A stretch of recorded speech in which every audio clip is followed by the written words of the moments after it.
patnubay at gabay ng magulang para sa mga batang manonood.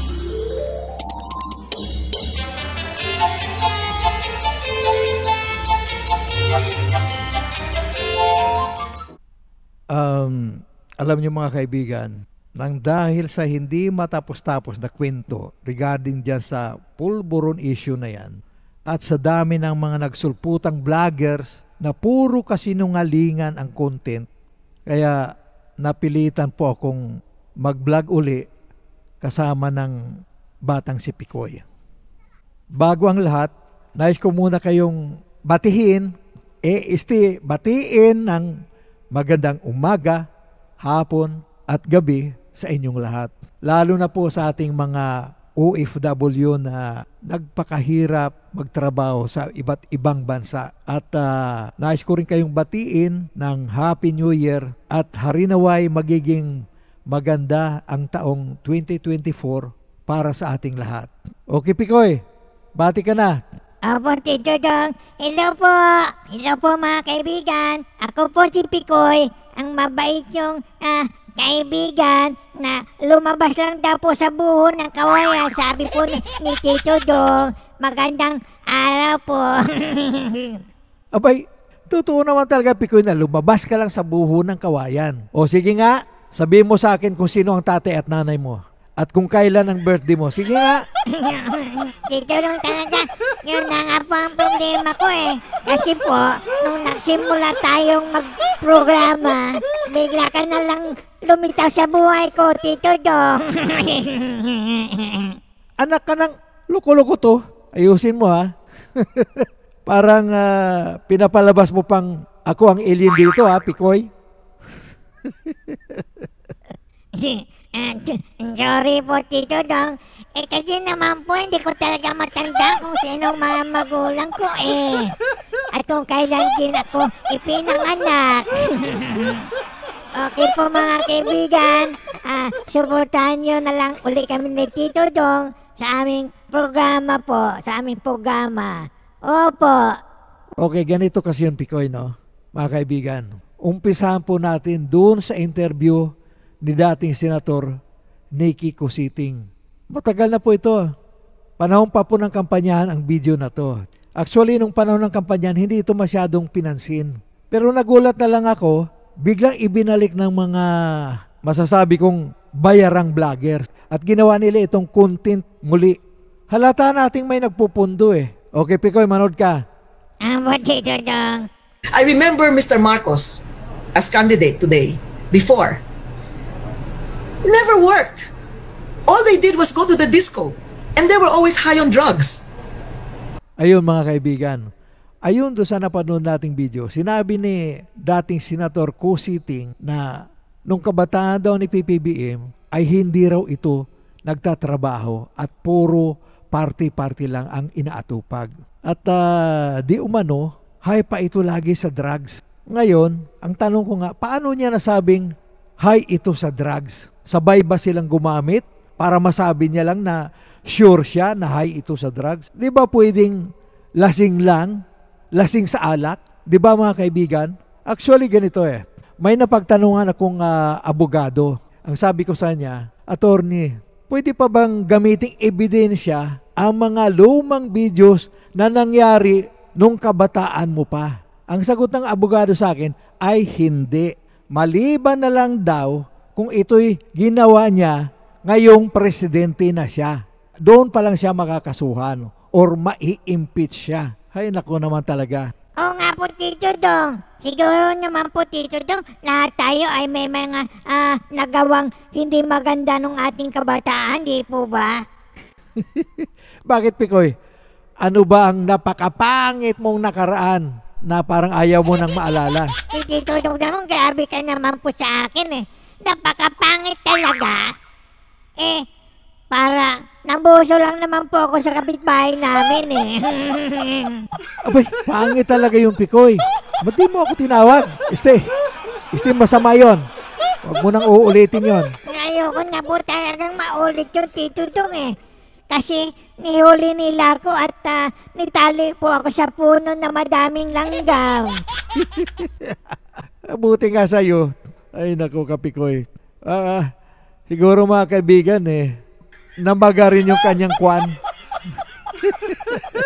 Si Titi Dong nanonokso ba talaga? Okay na nga, Pikoy. Balik na tayo doon sa mga sinabi ni Kusiting na walang inaatupag si BBM kundi puro party-party lang.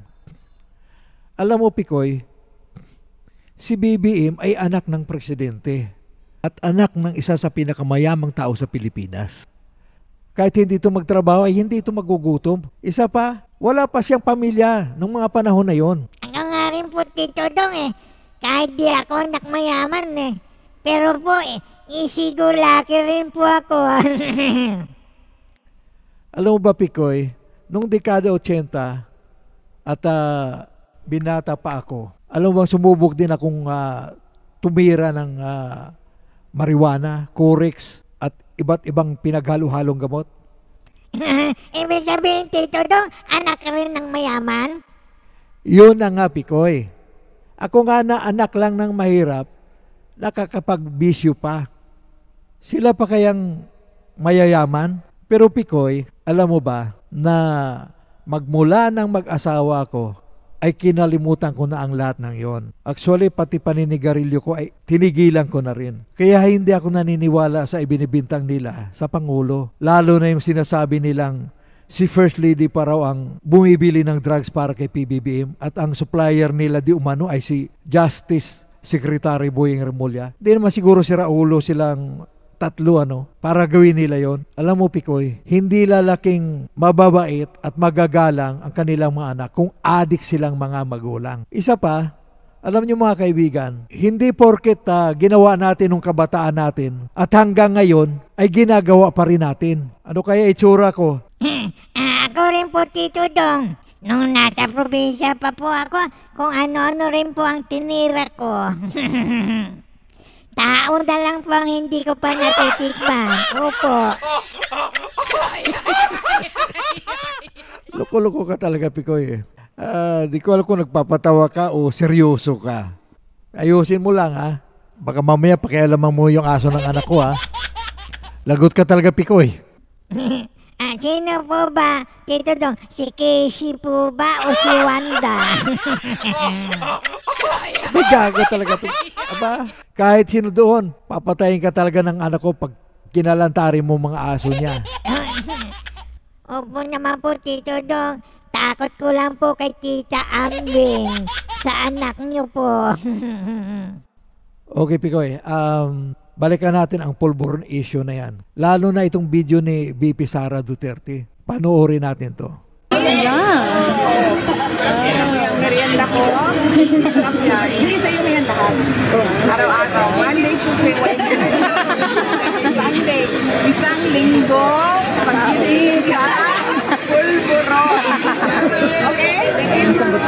Sarap yan. Thank you for makainin. O ngayon, Pikoy, matapos nating mapanood yung video ni VP Sara, anong masasabi mo? Nahiya po ako, Tito Dong Aba, tinatanong lang kita kung anong masasabi mo doon sa video. Ba't ka mahihiya? Kasi po maganda po siya. Maputi. At siguro, Tito Dong, masarap din siyang kainin. Oo talaga, Pikoy. Maganda siya. Masarap kainin. Anak ng pagaya tuloy ako sa'yo. Yung sinasabi ko, kung anong masasabi mo doon sa sinabi niya doon sa video. Yun ang ibig ko sabihin. Sorry po, Tito Dong Nakita ko po sa video binibigyan niya ng pulburo ng bata. Ingit nga po ako kasi parang ang sarap-sarap po ng pulburo, Titi Dong. Hoy, anong Titi Dong? Ayusin mo, baka mamaya may mga batang nanonood dito. Luko-luko to. Kaya, sorry na po, Tito Dong. ganyan. Ganito kasi yan, Pikoy. At mga kaibigan, imagine isa siyang Vice President at Secretary of Education pa. Dapat hindi siya magbibitaw ng mga ganong pananalita. Sa isang batang musmos, tama ba namang sabihin niya na ito, bigay ko tayo, pulburon, masarap yan at nakaka-addict. Di naman siguro tama yung ganong pananalita sa bata. At hindi rin naman siguro tayo tanga para hindi natin alam kung sino ang kanyang pinatutungkulan. Di po ba? Oo nga po, Tito Dong eh. Pinatutungkulan niya ang tatay niya. Ay, parang gano'n na rin Pikoy kasi inamin naman talaga ng tatay niya na gumagamit siya eh. Hindi, kasi ganito Pikoy, ano? Ang salitang adik ay may masamang impresyon sa pandinig ng lahat. Lalo na sa isang batang musmos. Kasi parang sinasabi niyang okay lang ang maging adik. Bilang isang DepEd secretary, dapat nag-iingat siya sa kanyang mga salita. Pwede naman niyang sabihin na, iho, ito, pulburon, napakasarap nito at hindi ito nakakasawa. Di ba mga kaibigan? Tito Dong, di ko na po siya bati. Di ko na rin po siya ibubuto. Nasa iyo ang Pikoy. Pero alam mo, masakit din sa akin ang ginawa niya. Kasi ibinuto ko siya. At gusto ko sana siya ang magiging susunod na Pangulo ng Pilipinas. Pero sa mga ipinapakita niya ngayon, parang hindi siya bagay. Hindi siya bagay maging presidente. Parang pang-local lang talaga siya. Alam mo kung bakit? Bilang DepEd Secretary, parang lumalabas tuloy na wala siyang GMRC. Natatandaan ko nga, Tito Dong eh. Nung panahon ng kampanyahan ni minsan hindi siya umatin sa ginawang mga debate. Siguro takot siya na wala siyang masagot sa mga magtatanong. Oo nga Pikoy Totoo lang. Kahit nga ngayon sa mga meeting ng DepEd, puro undersecretary niya lang ang nagsasalita. Tito Dong, alam mo, kung ako sa kanya, magre-resign na lang po ako. Kasi parang wala siyang alam magpatakbo ng kanyang departamento. Oh wow, Pikoy may utak din pala. Paminsan-minsan lang po, Tito Dong. Well, tama ka naman sa sinabi mong yan, Pikoy, na parang wala siyang alam sa kanyang trabaho. Kaya nga nitong nakaraan lang, pinatawag ni PBBM ang pamunuan ng DepEd para talakayin na mapataas natin ang ranking natin sa PISA or Program for International Student Assessment. At siya nag-conduct ng pamiting na yon. Dahil sa sobrang pagbaba natin sa world ranking regarding sa edukasyon. Nakita ko nga po siya doon si BP. Kaya lang po hindi siya nagsasalita. Mukhang ganda lang po talaga ang kanyang puhunan, Tito Dong. Parang ganun nga, Pikoy. Ay, naku, talaga naman. Ito namang si Pidots, kaibigan, ay napakahirap intindihan at tila parang nag-uulyanin na. Di ba kailan lang nagpa-press-con pa siya at nilinaw niya na hindi totoo ang kumakalat na pulburon issue na yan. Dahil sabi nga niya, kung totoo yan, ay matagal na itong kumalat sa social media. Pero nang nangyari, makalipas lang ang ilang araw, abay, nag-post siya sa social media na kumakain siya ng pulburon. Hindi talaga pwedeng pagkatiwalaan Tito Dong, napansin mo po ba na payat na po si Tatay Diggs? Of course naman, Pikoy, kitang-kita ko. Siguro marahil ay hindi na siya masyadong mapagkatulog, lalo na sa napabalitang pagpasok ng ICC. Pero alam mo, Pikoy, kahit hindi ko siya ibinuto nung 2016 election, dahil si Grace po ang sinuporta namin ng aking pamilya. Pero nung maupo na siya sa kanyang posisyon, kahit hindi ko man gusto ang kanyang style sa pamamahala, ay 6 na taon kong sinuportahan ang kanyang administrasyon. At hanggat maaari naman, ayoko rin na pakialaman tayo ng ICC sa sarili nating bansa. Tito Dong, si Grace po pala ang sinuportahan ninyo. Di po ba? Siya po ang anak ni Fernando po Jr. na dinaya ni Aling Maliit, kaya lumabas ang Hilogalsi. Di po ba? Siya nga, Pikoy, siya mismo, siyang anak ni The King. Pero mahabang kwento na yan para balikan natin. Hanggang dito na lamang muna kami mga kaibigan. At rin naway, suportahan niyo po kami ni Pikoy sa mga susunod pa namin mga talakayan. Oy, Pikoy, paalam ka na. Mga kaibigan, sa mga kaibigan naming OFW, Hanggang sa muli po nating pagkikita.